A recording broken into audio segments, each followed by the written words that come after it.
Toddler skills for personal responsibility. There are 3 skills that are very important for our little ones to learn early in their lives.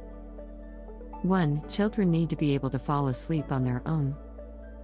Infants and toddlers who are always rocked to sleep, or breastfed or bottle-fed to sleep, learn to depend upon others for falling asleep and do not develop their own falling asleep mechanism.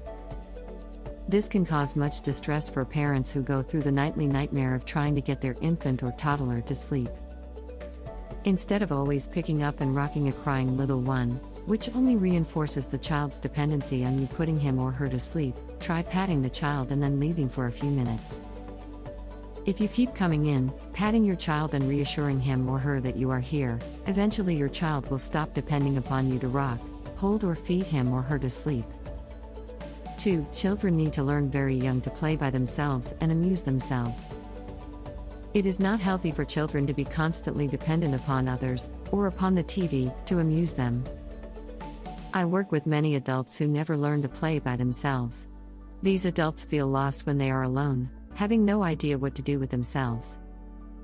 Instead of turning to creative or learning opportunities, they may participate in addictions such as eating, drinking, drugs, TV, work, spending, and so on.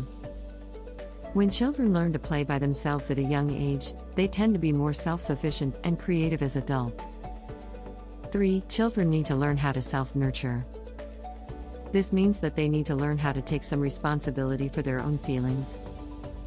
Infants often self-soothe with their blanket, thumb, or pacifier. But as they grow older, they need to learn other ways of self-nurturing because they will not be taking their blanket or pacifier to school. Even children as young as 2.5 years old can learn to attend to their own feelings. You can help your young children start to take responsibility for their feelings by giving them a doll or stuffed animal that represents their emotions. You can tell them that the doll or stuffed animal is the baby inside them that has a lot of different emotions. When they are feeling sad or angry, they can learn to talk to the baby inside and find out what that baby needs from them or from you. As they get older, they can learn to connect their thoughts with their feelings. They can learn that if they judge themselves by telling themselves that they are bad or stupid or ugly, they will feel very badly. It is vitally important for all of us to connect our thoughts with our feelings. Most of us grew up believing that others caused all our good and painful feelings. If someone yelled at us or told us we were bad or stupid or ugly, we certainly felt badly, and if someone approved of us, we felt good. So we learn to believe that all our feelings are being caused by others.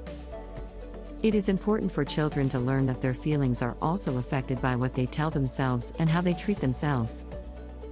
For example, if an older brother tells his younger brother that he is stupid, the younger child might start to tell himself he is stupid, without realizing that he is causing himself to feel very badly. By talking with his baby, he might realize he is treating himself in a way that is hurting him.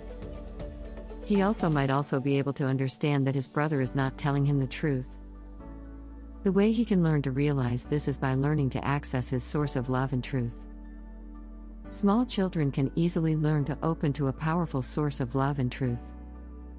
You can ask them to imagine a wonderful friend, a guardian angel, or a fairy godmother. It is very easy for most children to imagine a wonderful being who is here to love them and guide them.